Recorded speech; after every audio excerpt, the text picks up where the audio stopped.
Coming up on the CHGO Cubs podcast, who's the clown that didn't vote for Ichiro in the Hall of Fame? And Zobrist gets snubbed? Why do we even care about this anymore? Seriously. Plus, Seiya's headed to the DH.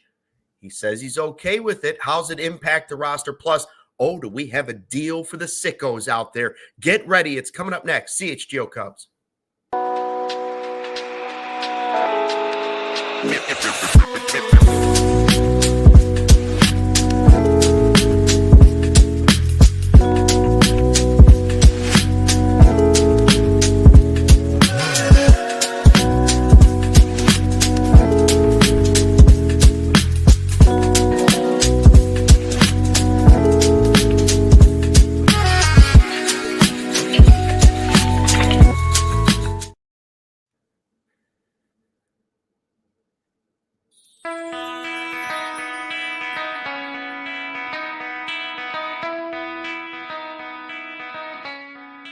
Hey, Chicago, what do you say? It's the CHGO Cubs Podcast coming to you live on January 22nd, Wednesday. It's a little bit warmer today, and we have more Cubs baseball to talk about with you, our sickos, our diehards, and our faithful. Luke Stuckmeyer, Cody Delmendo with you. Katie back at the office running the ones and twos for us today. We thank her for that. Right off the bat, got to tell you about the deal. It's a new era, right? Cody, this is it. This is the new era. We have hope again as Bears fans. It's the Ben Johnson era. We have hope. So we're calling it the new era diehard deal right now. Year one, $48, but it's limited time. Only right now because we got this Bears buzz going. So $48. So that's $4 a month billed annually. But that's the deal right now. So, hey, you're saving 40% off. That's basically $30 right now. So this is the time to sign up to be a diehard. Comes with all the great stuff behind the scenes. You get all Adam Hogue's newsletter. So if you want to know about the Bears and the new coach and all those things, you'll get flooded with Bears stuff. But of course, you'll get all our Cubs stuff too and all the other teams here in Chicago. So if you're looking for a time to sign up to be a diehard, this is the time to do it. Or if you're thinking to yourself, what am I going to get my significant other for Valentine's Day? What could I possibly give other than my love for Valentine's Day? Chocolates? Come on. It's old. It's been done. How about a diehard membership? A diehard card that instantly gives credibility to that love of your life. So that's just one idea.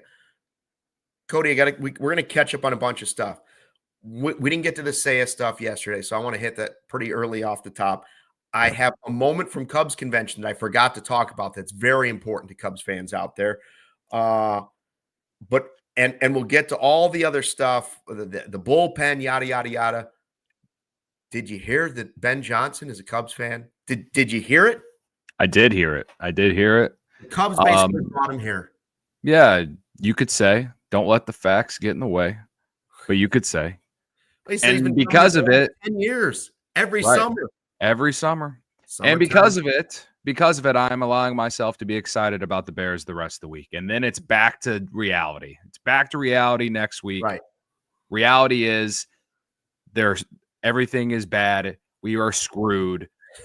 All negative. My normal pessimistic fandom towards the Bears begins on Monday next week. But I will allow myself to be excited about Ben Johnson for the rest of this week. Or 2 days. And I think I deserve a lot of credit for that, considering how much I hate them, but how much I love them at the same time. You think that I can be a little pessimistic about the Cubs? You think Luke is as pessimistic about the Cubs as I am pessimistic about the Bears? I think I'm like on steroids when it comes to my Bears. I don't know. I've watched a lot of bad Bears football. It's not healthy. My Bears pessimism is not healthy for me. That's why I don't get myself up until week one. It's my way of life. I'll let myself be excited for the rest of this week, but I'm not getting excited about the Chicago Bears until week one. And I know, and I have video of Greg Braggs saying, we have video evidence of Greg Braggs saying that Green Bay sucks chants are banned. Right. I know Greg Braggs. I know Greg Braggs. He will be chanting it in Wrigley Field in left field with me. Come June, I can see it now. The Cubs are down 5-1. They're 0 for 12 with runners in scoring position. And Greg Braggs he'll just say, screw it. Let's start a Green Bay sucks chance. And you know what? We might go viral again, and then I'll have to yell at Braggs for everyone yelling at me when it was his idea, not mine. But we'll get there. I have a prediction, and it's in line with what Godfather says in the live YouTube chat, which is the best way to enjoy the CHGO experience. I think the home opener, which I believe is on a Friday, correct? Yes. Let's say there's a Friday 120 club maybe that day. You're in the bleachers. And of course, Ben Johnson is throwing out the first pitch. He's singing the 7th inning stretch. And after the 7th inning stretch, the chant will start. Green Bay sucks. Green Bay sucks. And it will be started by Braggs, but it will be finished by the new head coach of your Chicago Bears, Ben Johnson. What a moment that would be. That would be in a moment. He's already picked his side of town. Yes. He's already picked his side of town. He fell in love with Wrigley Field, like so many of us do. Maybe what if we could get him to be part of the Friday 120 club for a game? That should be our number one goal for the season. Get Ben Johnson and Cole Kmet to come out and sit in the bleachers for a Friday 120 club. Well, that's my new mission. I think Cole Kmet is possible because he does answer Braggs' texts, and I think that's a step in the right direction. Your coach, bring Caleb. We've got a spot. I don't know if Ben Johnson is going to, warm up to Greg Braggs right away. We'll give him, and he can be undercover. He can have the Theo glasses and everything out there, the mustache. Nobody will know it's him. Yeah. Nobody will know. That'd be sick.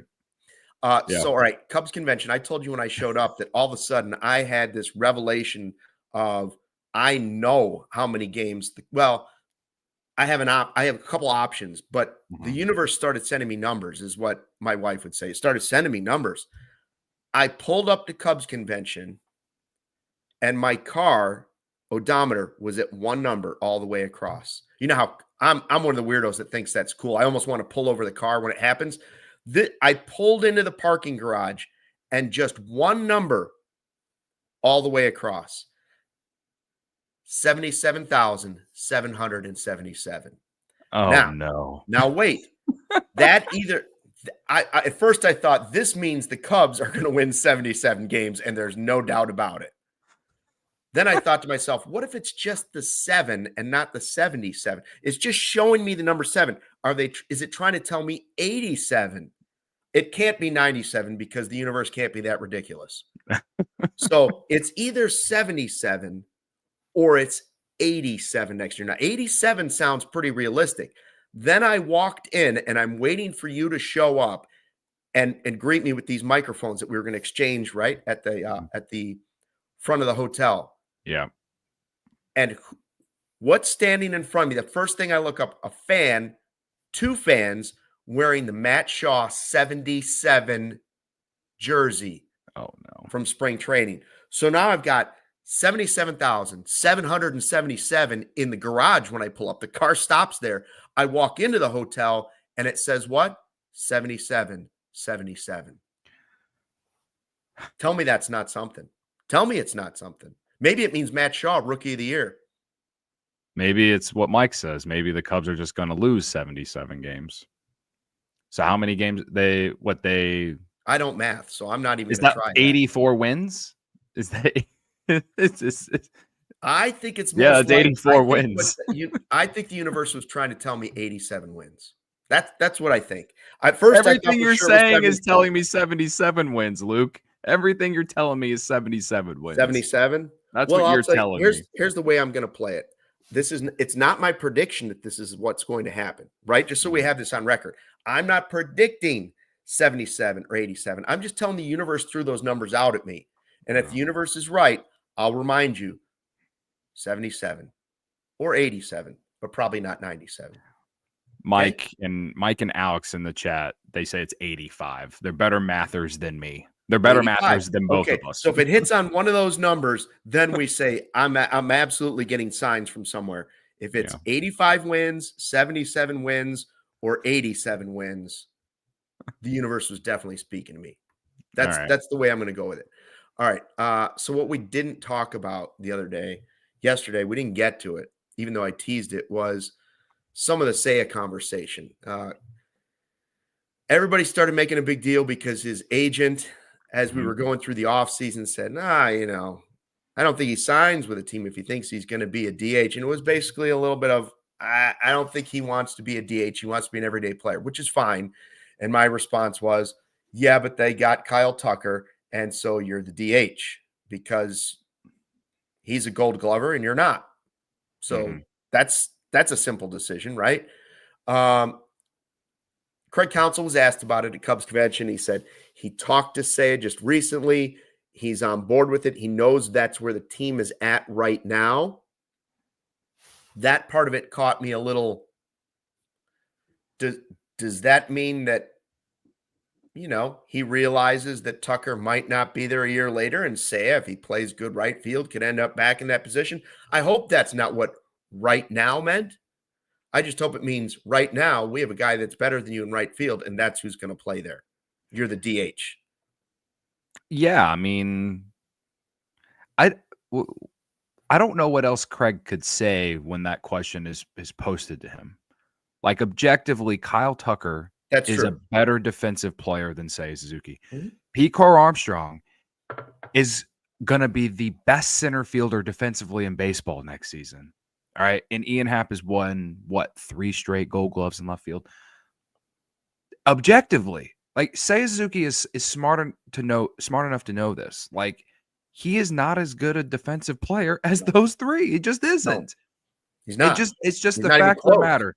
That doesn't mean he won't play some right field to get when there's days that maybe they want to get Happ off his feet or maybe even Tucker off his feet. He's not going to play center field, but one of those corner outfielders. Which Counsell said, by the way, he's still going to play a lot of outfield. Right. He's just not going to be the opening day outfielder. He's not going to. I think he could play right field once a week, maybe twice, depending. And that's pushing it, man. Like, that it might not even be per week. It could be like once every 2 weeks. I don't know. I would like to hear Seiya actually talk about it, but he wasn't at Cubs convention because he's in Japan. But I just don't really know what you could expect Craig to really say, other than, like, we're gonna play the best players. We're gonna put the best player, the players in the best position to succeed. And Ian Happ, Pete Crow-Armstrong, and Kyle Tucker as your outfield is the best situation for them to succeed. And I don't think this is a hot take. I think that this outfield could be top 5 in baseball this year in terms of overall value. You know what I think? I was going to ask you 2 things. Well, I was going to ask you this, first of all. Do you think it's possible that the Cubs could have the entire outfield for Gold Gloves? At the end of the season, could they have the Gold Glover in left, center, and right? Now, that would be unbelievable. Yeah. But on paper, it's not crazy at all. No, the guy in left field's been doing it. The guy in right field has done it. And the guy in center has shown you that he could be the best center fielder in baseball. So, in terms of defense, yes. Yeah, in terms of defense. So, it's not crazy to think that they could have 3 Gold Gloves in the outfield. And maybe you can, if you're concerned about Seiya, you say, well, it's not easy to just be a DH. And a lot of major league players will tell you that. Like, is it going to impact him at the plate? Because that's really where his value comes, obviously, is if he's not the best hitter, he was the best hitter probably on the team last year. Now he's not because you got Tucker. But would it impact him? And then I saw that he had a 140 WRC plus in the roughly 60 games that he played. So it didn't impact him at all last year. Nope. He had an 846 OPS in the DH, and his slash line as the DH last season was 298, 385, and 461. And a lot of those games began in August, and that's when the team really started to play better. This is probably their best month of the entire season outside of April. Yeah. So Seiya, as we've talked about, Seiya is probably before they added Kyle Tucker, Seiya Suzuki was for sure their best offensive hitter. Yeah. He was the only guy on the team last year that finished with an OPS over 800. And I think, and like I said yesterday, when you talk about the Kyle Tucker effect, like, I think he could be better than last season in terms of offense with Kyle Tucker either in front or behind him in the lineup. I really do think that. So I think this year's I feel like I say it the last couple years now, but even more so now that you have like a real star in the lineup with him. Like this is a huge year for Seiya. I'm not even necessarily asking him to prove it anymore. I think we know what he is. I do think that maybe the ceiling is a little bit higher that he hasn't reached yet.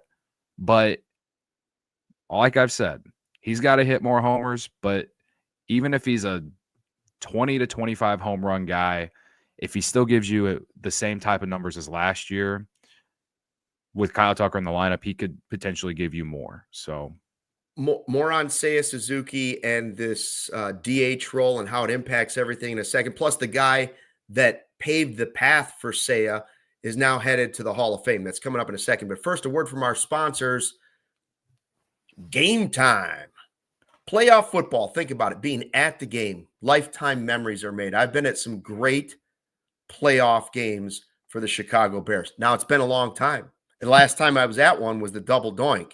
And the last one I was at before that, Cutler was hurt riding a bike on the sidelines in the freezing weather against Green Bay. So not all of them are great memories, but I have some before that. I saw a playoff game against the Saints when I was a kid, and we were throwing snowballs in the stands. It's better when you're there. Just wait till Ben Johnson has the Bears on track for the postseason, and Game Time will have your tickets. It's also great for Cubs home opener coming up, as I mentioned, maybe Ben Johnson. Or right now, Cody could get a ticket to the Illini game tomorrow night for as low as $14 in Champaign. Game Time has a new feature called Game Time Picks that makes getting tickets to events even easier. It filters out the fluff. So it's going to show you only the incredible deals on the seats you want, so you don't waste time searching through thousands of seats. They've got all-in pricing. You can look at it. No surprise fees at checkout. Love that. The seat view, the panoramic view, so you can see what it looks like. You're not behind a pole at Wrigley Field. Lowest price guarantee, or Game Time is going to credit you 110% of the difference. And the Game Time ticket coverage, your tickets are guaranteed to be delivered on time for your purchase is covered. The most flexible customer service policy in the ticketing industry. Take the guesswork out of buying tickets with Game Time. Download the Game Time app, create an account, and use the code CHGO for $20 off your first purchase. Terms apply. Again, create an account. Redeem with the code CHGO for $20 off. Download Game Time today. Last minute tickets, lowest price guaranteed. Started by two college friends, Saturday Neon makes officially licensed collegiate logo LED neon signs perfect for your home, office, dorm room, fan cave, or bar. We got one in the CHGO studio right behind where Luke normally sits. Check out their new Essential Collection featuring almost 50 of the biggest schools across the country and counting for only $75. No better way to represent your favorite Big Ten team, or in Luke's case, maybe the Harvard or the Duke of the Midwest, Valpo. Either way, we accept either. We accept either. Same with EIU as well. Unlike traditional neon, these LED signs won't break or shatter, but still give you that classic uniform glow that you know and love. LEDs last up to 100,000 hours, so you'll be enjoying your sign for years to come. Super easy to install using the provided hardware or with 3M command strips. Low voltage, and they don't get hot, and they're always safe to touch, which for someone like me who always is accidentally doing that, it's very annoying. So to not have to deal with dangerous. That. Yeah. Yes, especially with your kids around, right? It's a perfect gift for this upcoming holiday season or Valentine's Day or St. Patrick's Day, just because NCAA tournament's around the corner. It's a good gift during this time of year coming up, right? CHGO has used Saturday Neon to get our studio signs, and they look great. Use code CHGO for 10% off your order at SaturdayNeon.com.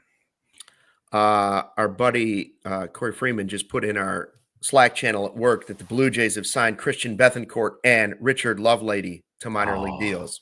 What was your favorite part of the Lovelady era? What was your favorite part of the Barry Bonds era? Man, there was a Christian Bethancourt. His name is Bethancourt. There was a Christian Bethancourt jersey at CubsCon. I couldn't find a Mastroboni one. And no, it wasn't him. I promise you it wasn't him. Oh. But I wanted to get it just so we could put it on set. I keep forgetting to bring the Mastroboni baseball card that Sean Caselli gave me. I want to put the Mastroboni baseball card on our set every show moving forward. He's not on the Hall of Fame ballot yet, Bethancourt, because he's not eligible just yet. But if you could put him in the Hall of Fame for one great game, that game yeah, against the then he should be in the Hall year. of one game. The Hall of one game. Yes. We'll get to Ichiro in a second, but I did want to mention back to the Seiya thing. As I think about it more now that he's DH, you have your three outfielders basically set, and you're trying to figure out who's going to be the extra outfielder because Tauchman is now with the White Sox.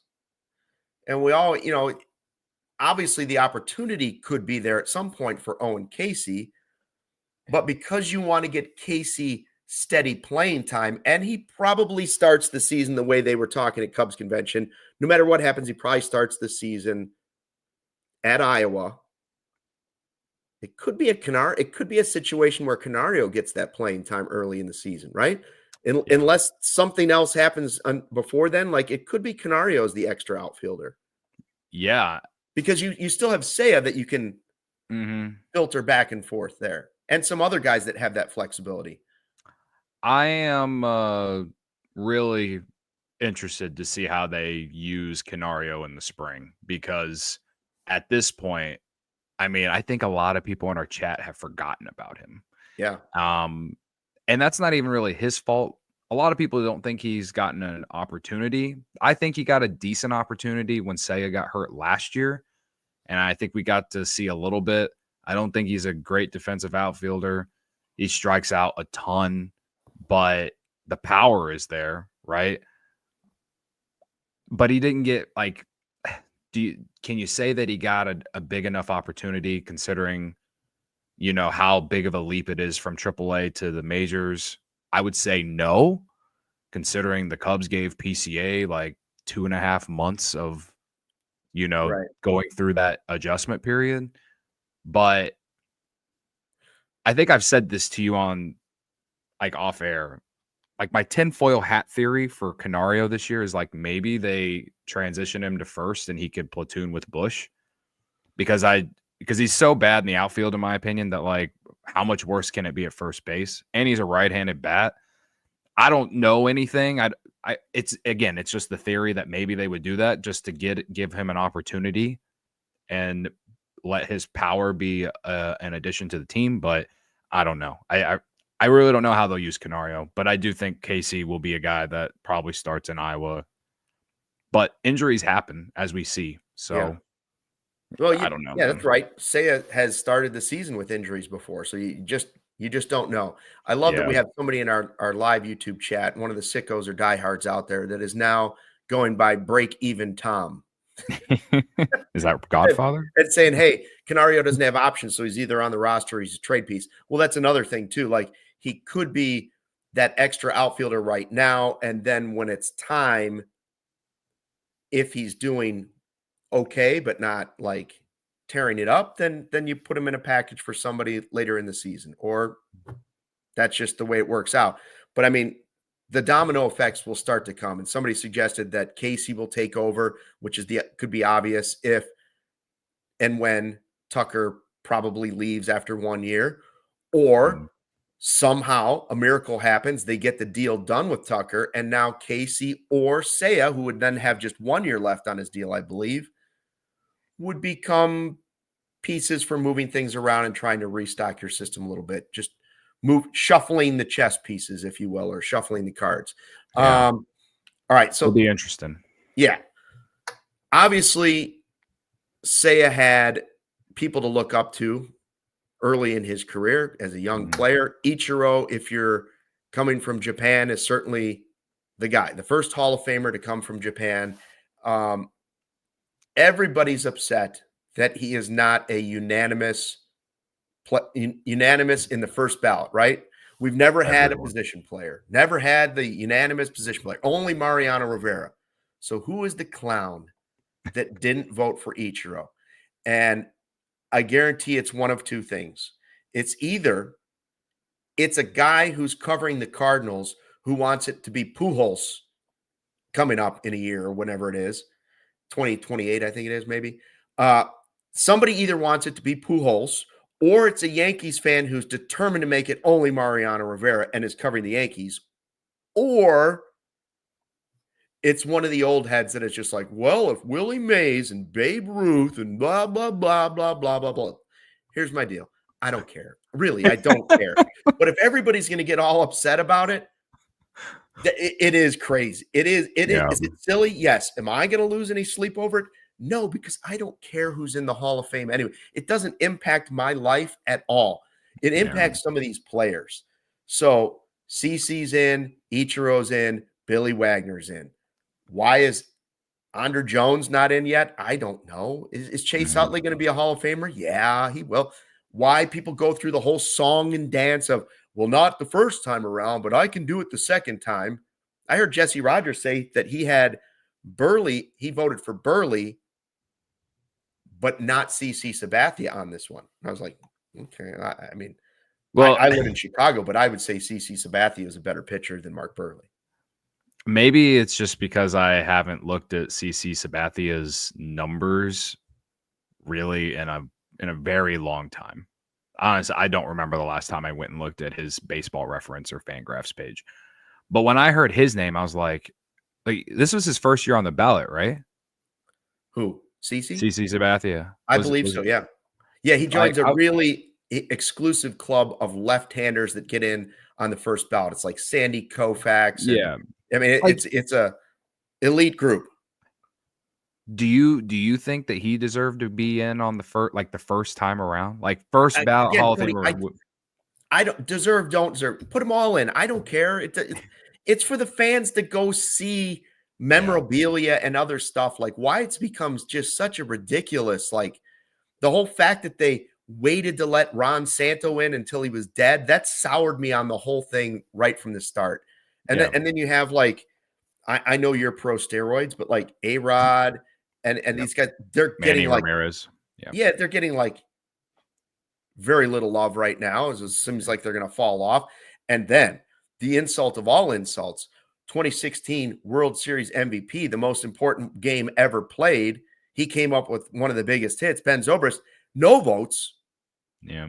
And he's two-time World Series champion. And friend of the show. Yeah. Put him in.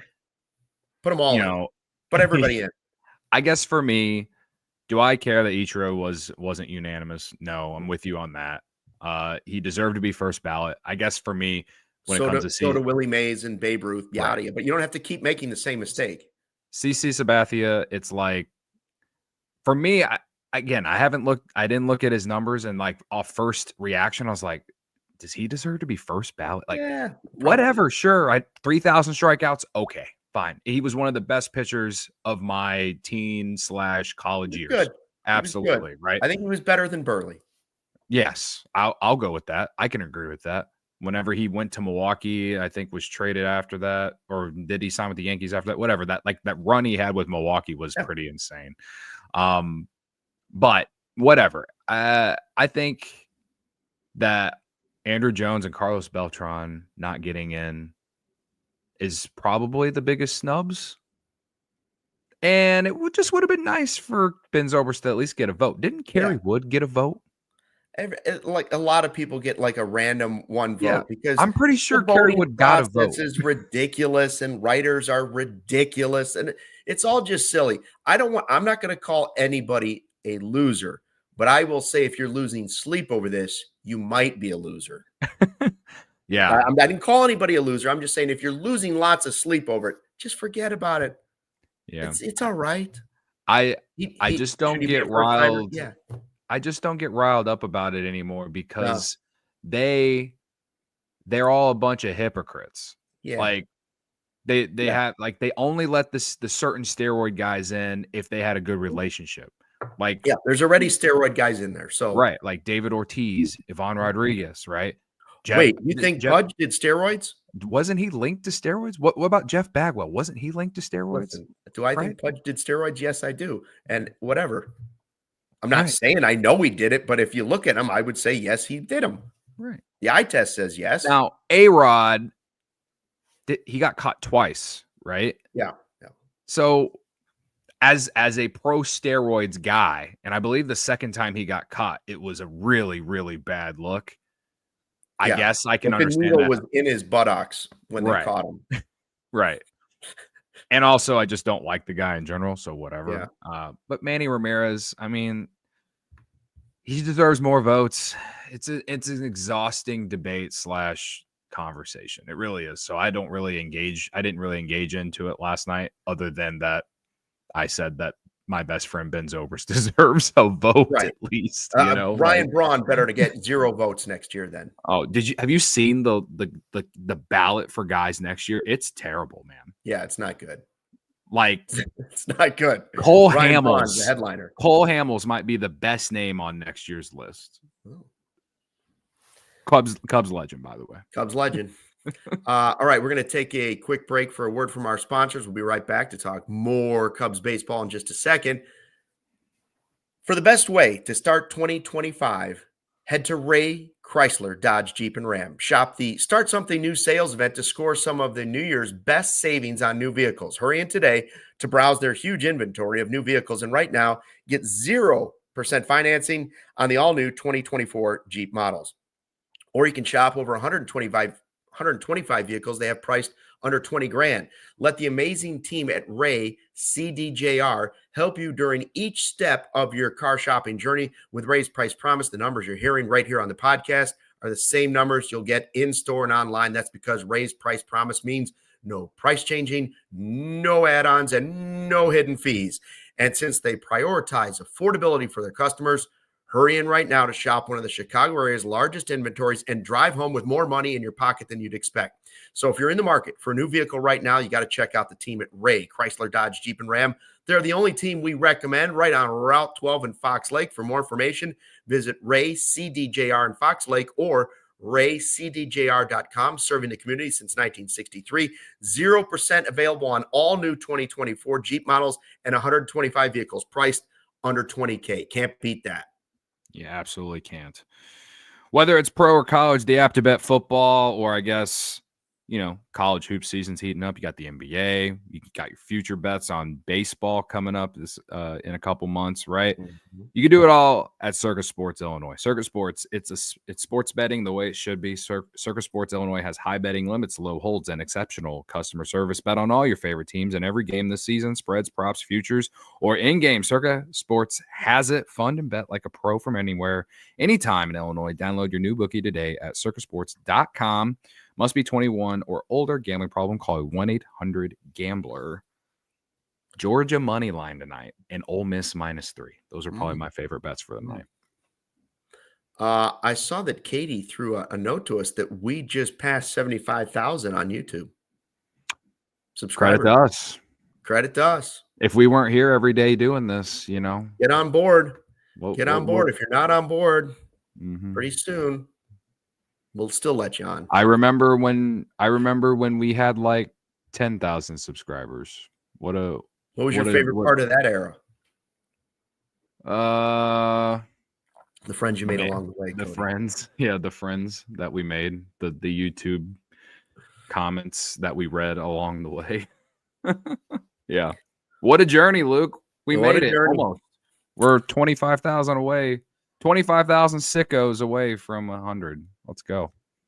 And I assume now with Ben Johnson and the Die Hard deal and everything we get going on, it's just going to bring more people in. And once the Cubs, get off to a ripping start. Yeah, early in the season. When they start, once they sweep the Dodgers in Japan, everybody will be on board. I've been thinking about this lately because people keep asking me if I'm going to Japan on social, and I'm like, no. Unless we start a GoFundMe. But right.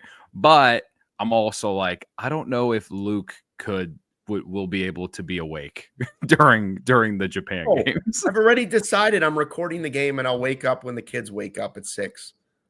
Because I'm also like, will they ask us to do post game immediately after the game? Come on, 6 a.m. post game, baby. I'll just be like, yeah, remember that? That was a great play. Be like Chris Farley watched the game. Remember that one time that Ohtani came up? That was awesome. What an ovation. Remember the ovation? That was cool. Yeah. It is going to be early, and I'm up way earlier than I ever used to be. I believe it's a 3 a.m. start. Yeah, but I won't be up that early. Yeah. No. I can catch up, fast forward through all the commercials and catch up and know what's happening. And if there's no score, then I just fast forward to when they first score a run. Rogue Wave in the chat says we should do it from bed. That would be funny. I'll just pop up, like we'll pop up on StreamYard. I'll be from my bed. we should each set up an actual tent in our homes and do it like with a light on. Yeah. In the tent, just looking down the thing and be like, we can whisper the entire time. Don't wake anybody up. The Cubs are up 1-0 in the second inning. What if they sweep the Dodgers? What's it mean? What's it mean if they sweep the Dodgers? What does it mean if they get swept by the Dodgers? Will they win a game this year? Yeah. So we're worried about, the Dodgers are signing everybody. First it's Tanner Scott, then it's Kirby Yates, it's Roki, it's Ohtani, it's Yamamoto. They also signed Blake Snell. Blake Snell's just kind of like, oh yeah. Oh, and Kershaw might come back and be healthy. Whatever. Yeah. We've been left trying to figure out the last 2 days. Well, what's the bullpen move going to be? I mentioned the possibility that what if they hang on to some of it and don't spend all the Bellinger money now and save some of it in the prospects for a bigger deal at the trade deadline. We said, well, that's dangerous because you could have a terrible start and finish behind the Brewers and the Reds again or something like that, or heaven forbid, stay tied with the Cardinals at 83 wins. So Sahadav Sharma and Patrick Mooney, our friends over at The Athletic, they kind of came up with a list. They were going through some names. And I know the one today that, we've heard Kenley Jansen, we've heard David Robertson. We talked about him yesterday. These guys are in their 30s. One I hadn't really heard a whole lot about that was mentioned today was, being in on the trade market for Ryan Presley, who apparently the Astros are still trying to trim fat off their payroll. Would you be interested in that? And what would you be interested in giving up? To me, because it's a 1 year and it's before the season, and he wasn't necessarily dominating, right? Like he's been in some different roles. He hasn't even always been in a closer role. I wouldn't give up a ton for it. No. Well, he's like 36 as well. So he's an older reliever. $14 million. I believe he has a no trade clause too. So it also depends on if he trade clause and $14 million. Like, would he even be interested in coming to the Cubs? I mean, I guess if he wants to close games, if he wants to close games, then, and that's like the biggest thing for him, then maybe the Cubs are a team that he'd be like, yeah, I'll waive the no trade clause, right? Does he think he can make more money after this coming season by closing games? Like Probably. That kind of feels like the only thing that would really draw him to accept a no trade clause. Otherwise, you're taking your family out of a city. You're definitely leaving a team that's probably still has more talent on it, bigger stars. So it's it's a interesting conversation to have with him. I think that my concern with Presley is his fastball velocity was down last year compared to the year before. Brendan Miller, our good pal, pitch doctor, he tweeted out some pros and cons related to Presley this morning from the Athletic article from Sahadav Sharma and Patrick Mooney. And if he's into him, then maybe I can talk myself into him. Is the pitch doctor in? I think the pitch doctor is in, yes. He's probably more so my second choice to be like that, to be the closer at least. There, some names that were from that article include like Ryan Stanek, who is like a back-end reliever, but he's not a closer. He can probably close a game for you if your true closer needs a day off, something like that. But sort of Hector Neris like. Yes. Like that. Considering where the payroll is, I think they can afford to go get two of these types of dudes. You know what I mean? For me, though, like after looking at it, David Robertson's probably number one on my list on who I want them to go get. And I know he's like 40 years old, but he's been healthy since he came back with the Cubs in 22. We saw how good he was in 22. He was good enough to where it landed the Cubs Ben Brown in a trade, right? And he's been solid. He had a 3 ERA with the Rangers last year. The under the hood numbers are real solid. 33% K rate last year. The chase rate's down, not great. So it's interesting that his K rate was so high. But I think for me, it's like the Cubs know him because they've worked with him, and he's been healthy. He's been solid in that role. I think if you can sign him and add a guy like Stanek as well, I think that's I can live with that going into opening day, and we've seen him close games at Wrigley Field before. So what about Brooks Raley, former Cubs prospect? But he's not going to pitch until like the middle of the season. Yeah. Like, sure, they could pick him up and he can be a guy like if when he comes back, the Cubs are in it because of that, right? Right. Sure. You know, of those names that were from that article, those two names, Robertson, Stanek, and sure, Brooks Raley, you want to pick him up on a, buy low. Hopefully he can help your team down the stretch type move. Sure. Fine. But I'm really not interested in Jansen. I'm really not interested in Presley in terms of like, I just don't know how much you're gonna have to give up for him. Like that, if you could tell me today what you'd have to give up for him, maybe I'd change my mind. He's probably, in terms of true closer, I guess he would be my second choice behind Robertson. But as far as like the names that mentioned in that article, Robertson and Stanek are the two names that I like, and we'll see what happens. Eva Wax in the live YouTube chat says we shouldn't be settling for anything, but here we are.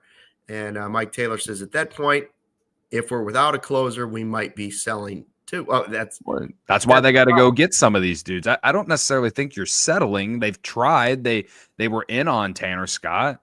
They were linked to Kirby Yates. Why that didn't work out? Well, the Dodgers probably were just like, they flexed the $8 billion TV deal they have, or whatever you want to call it, and they were willing to give whatever.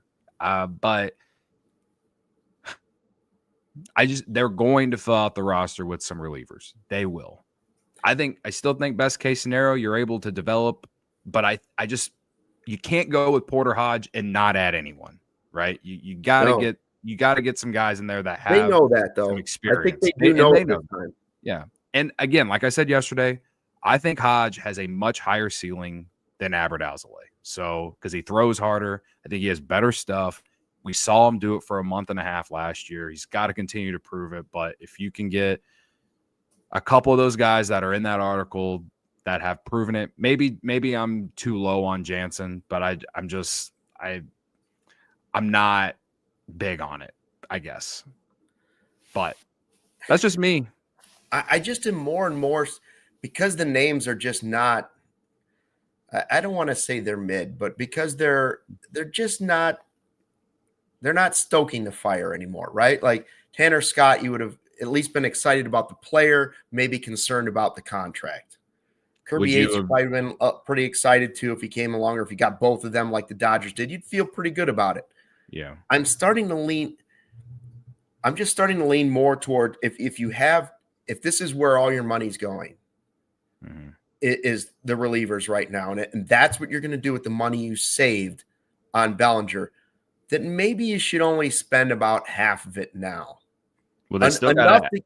And that could be two guys, or it could be the next top guy on the list, whoever that might be. Maybe it's Estevez, right? Go ahead and do that.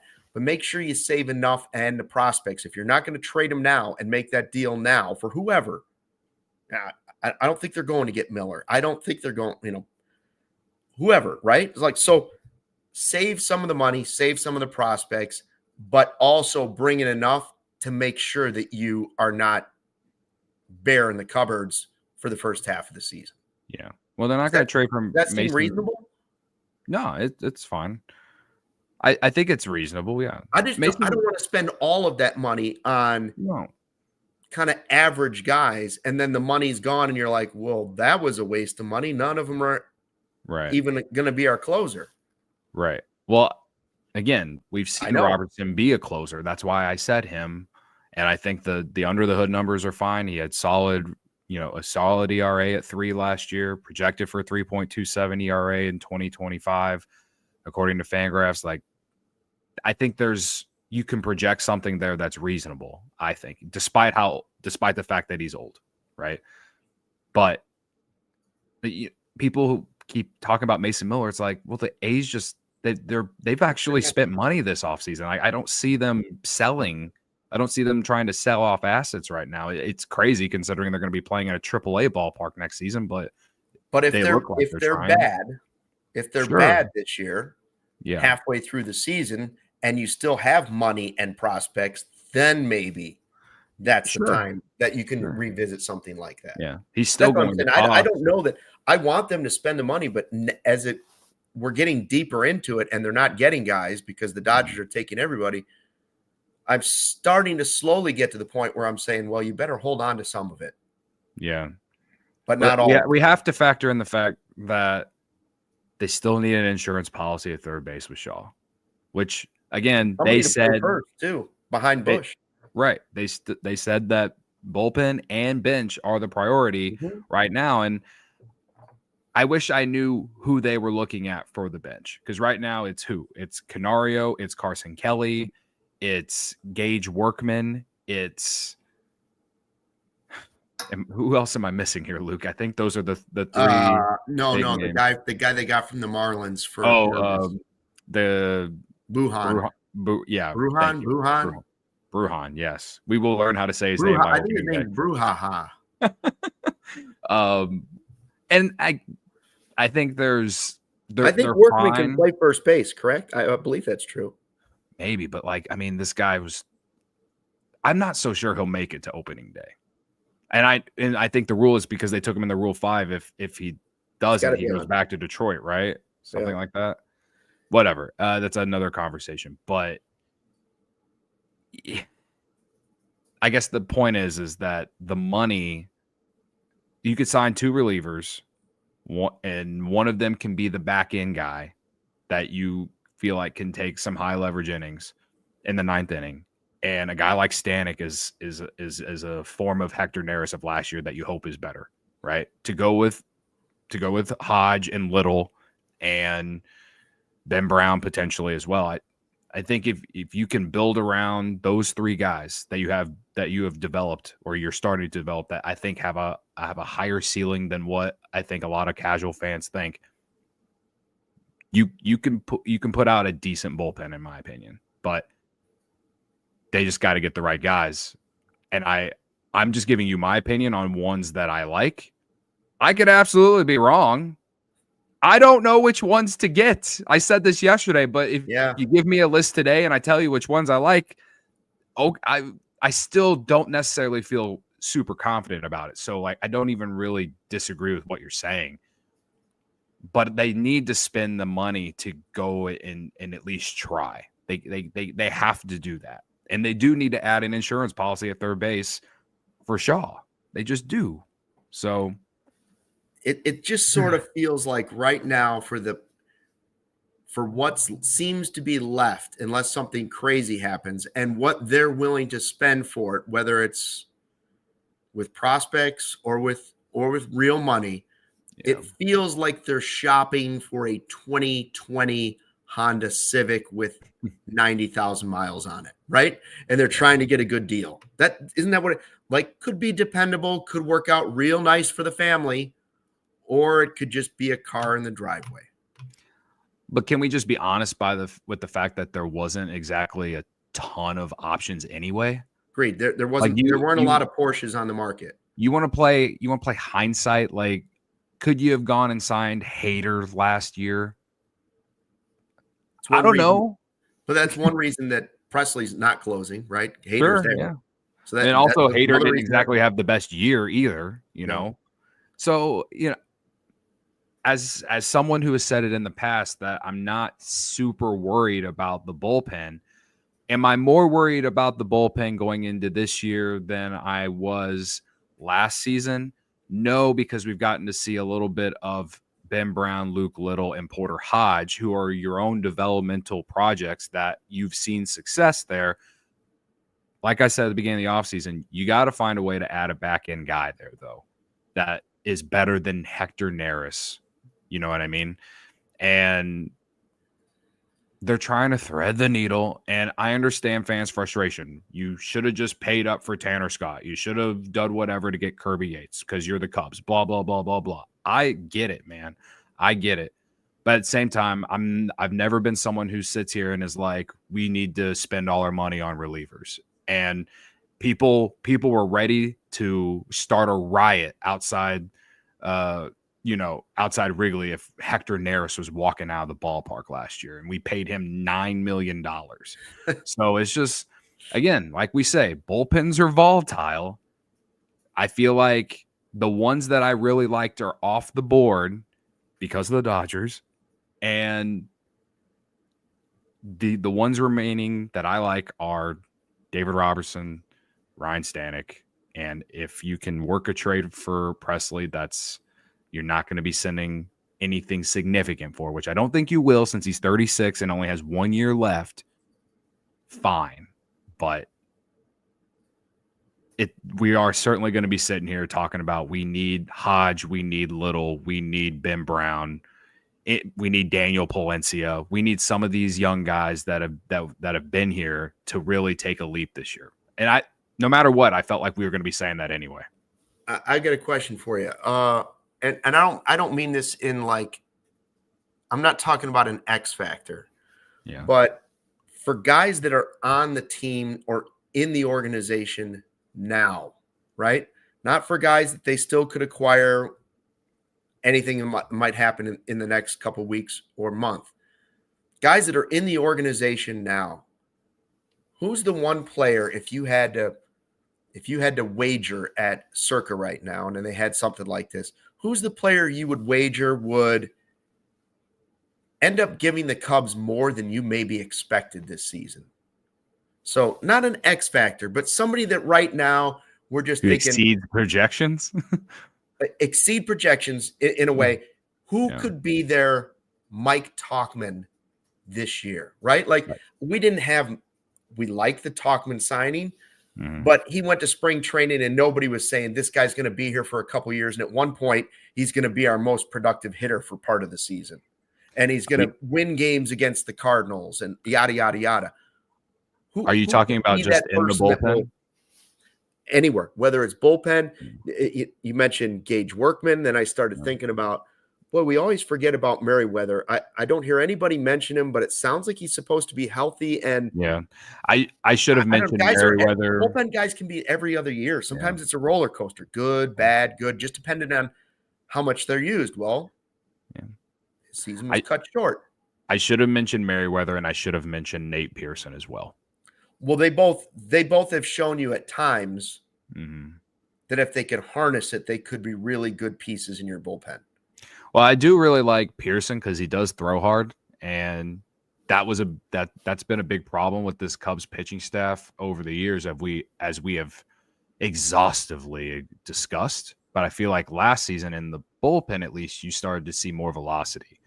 Hodge throws 97 and up, right? Luke Little throws hard, right? Ben Brown throws hard, right? And so does Pearson. We've seen Merriweather throw upper 90s as well. Like they need that in the bullpen, especially with the starting rotation that they currently possess. So like maybe those are the 5 guys that I'm looking at right now that I'm like, there's upside there. One of those guys could be better than what we're thinking, you know? Maybe it's because we haven't seen enough from Hodge. Like I felt like you saw Hodge just really improve as the season went along last year. You know, they started him in like low leverage situations, and he gradually reached high leverage, you know, by August.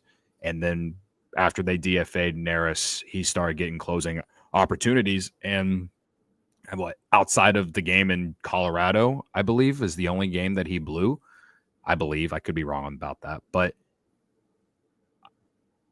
I still don't know what to really expect from Hodge in 25. Maybe he's the guy that exceeds what a lot of us are thinking or expect. Because I still think your best case scenario is one of these guys emerges as your closer and is going to be your closer for years to come. That's my hope.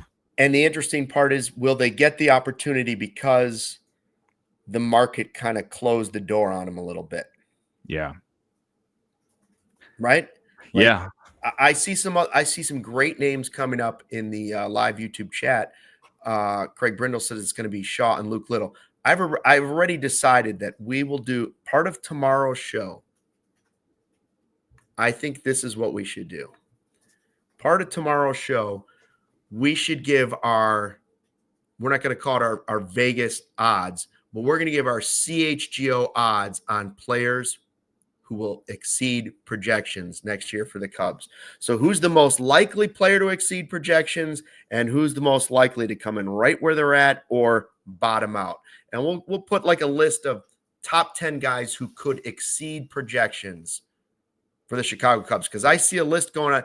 People are commenting on it. I don't disagree with any of them. I think all of these guys that we're seeing are potentially that person, right? Mm-hmm. Like, we're going to talk about PCA and leadoff, and that was mentioned at Cubs convention. Somebody, I believe a fan, asked Craig Counsell, what about who's your leadoff guy? And is it PCA?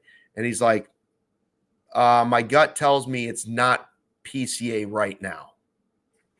That doesn't mean that type of play, he couldn't become that type of player, but right now he's still in the developmental phase. Like, he hasn't proven that he's that guy. So I doubt that my season is starting with PCA as the leadoff guy. Right. But weirder things could happen if Hap got nicked up in spring training and Nico wasn't quite ready. That's the type of scenario where maybe they roll the dice on something like that, but I still think they would probably most likely still try somebody else. I mean, it looks like Tucker is probably your 2-hitter, 3-hitter? 2 or 3-hitter, yeah.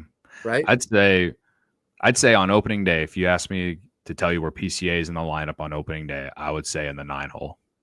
That's where I would guess. I don't disagree with that. Yeah. But then maybe I'm not the sure. 8-hole with Matt Shaw in the 9-hole. You know what I mean? Like, I just don't think he's shown enough offensively for Craig Counsell to have that confidence. But that doesn't mean I don't think he could be in that role come July.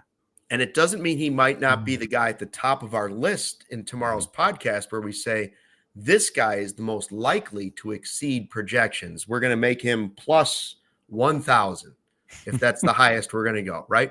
Sure. Or maybe we should go plus 77,777.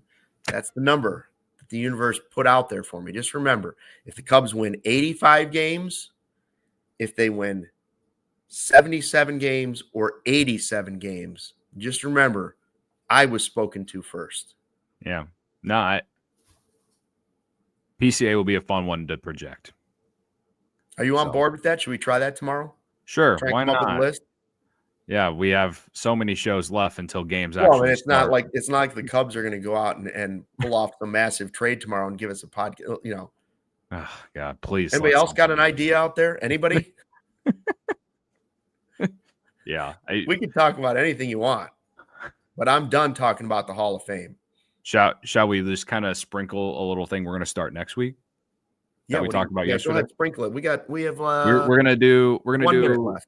You know, everyone's doing like the top 10 positional players in baseball. We're gonna do our own top 10 positional players in the National League starting next week. So other podcasts that are out there.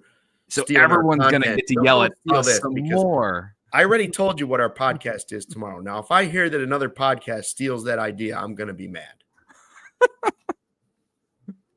Yeah, you know they will. But I don't watch other podcasts, so I won't know if they did it. You'll have to tell me.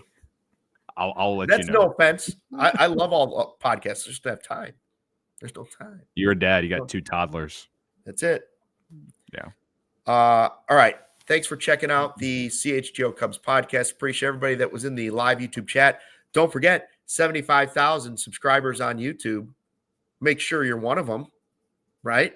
Yeah. Make sure you sign up for that Die Hard deal. It is going on. Limited time right now. $48 for year one.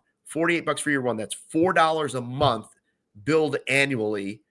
And it's a special deal right now. You'll find all about Ben Johnson, the Cubs, the Bulls, the Blackhawks, anything you want to know about Chicago sports. We are here for you. Ben Johnson, we're predicting it. We'll throw out the first pitch at the Cubs home opener. And we're also predicting that he will sing the 7th inning stretch. Looking forward to all of it. Thanks for watching. And don't forget, fly the W. We all silly like the mayor.